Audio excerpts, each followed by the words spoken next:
No, is it? Alright guys, today we're going to be, let's see, this starter come off of, I think it was late 80s model flathead. Oh, see, they're different. But I'm still going to make this work, I think. What had happened was there was a pin in this one and it come out, and while I was cranking, all the gears and crap flew off of it. So this one was a good starter, but the guys that took it off broke the square piece out. You know, initially I could probably just take the guts out of that one and put in this one, but I've never done this like this, so I want to try it. I'm going to try to take this ring here out on top, which you got to compress down like so. First I'm going to spin around where it's in line. So, compress down. Screwdriver. This could be harder than I think it is, but we're going to find out. It's going to be harder than I thought it was.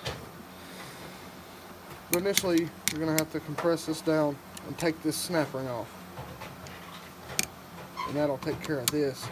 Then the rest of this should just slide off, but I'll get back to you in just a second when I get it off. Alright, so I got it off.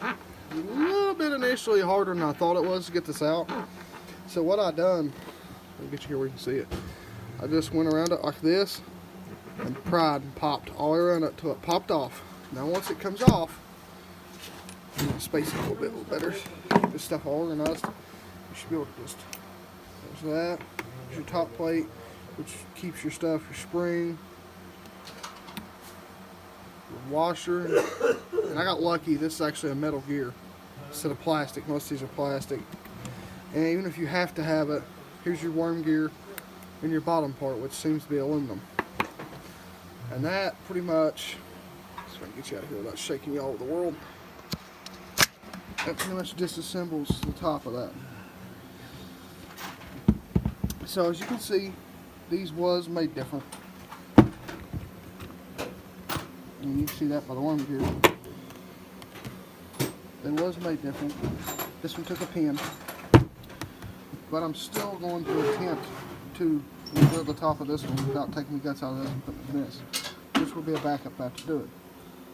But I'll get me in just a second if I see if it's all going to mesh. Alright, so now we're going to see if she meshes. See, these gears appear to be the same. But this one is my old one. We're going to see if all this stuff will work on it before I do that. Hey, the workest part, I'm not going to be in on this one. Right there in that corner. What? In that corner. What? I'm going to look out. That worked. This goes here. Sockets and wrenches over. The spring comes back here.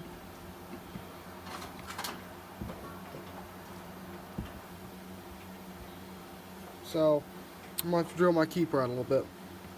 My top keeper. We'll sand the top of this down. One of the two. I'm talking get this keeper going.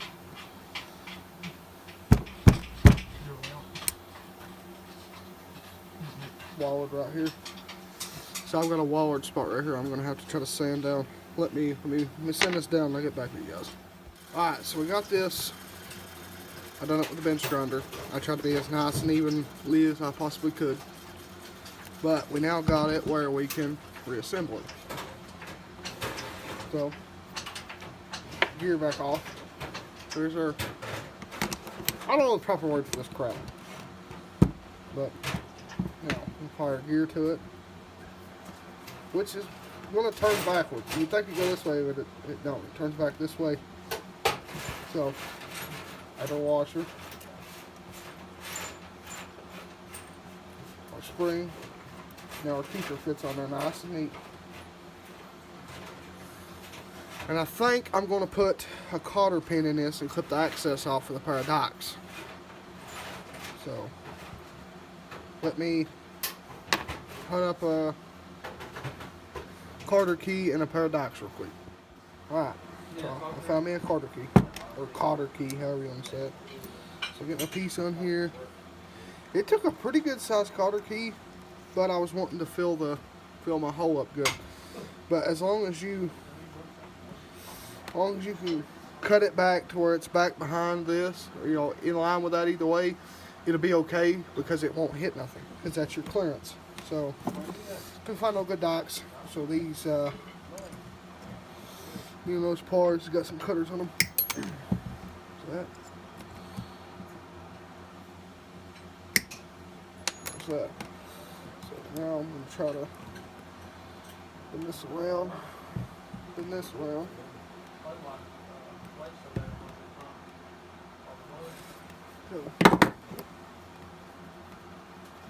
We don't have a hammer small enough.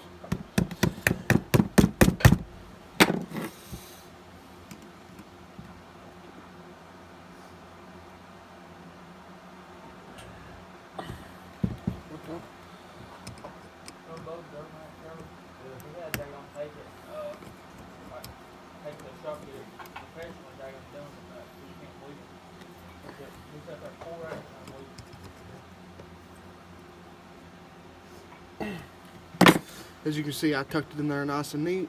Should be out of the way. Starter can come up, turn. It's not going to hit anything. That starter is ready to be put back to work. And the only reason I really wanted to do this one is because it's actually a Briggs & Stratton brand. This one, I imagine, was just a replaceable. They don't have the Briggs & Stratton logo on it nowhere. So, it's for parts. We're going to use it if we ever need any guts or anything like that. Only tools I really use for this, mini pry bar. Those are so handy. 2 flat screwdrivers, pair of pliers, and I got them Cotter keys at Harbor Freight. I think I give like $2 for 555 pieces of them, and I find myself using them a lot. So biggest thing, keep stuff like that. Hardware is really important. Yeah, guys, that was my tools. The starter's ready to be put to work. Hope it's helpful. Y'all have a good one.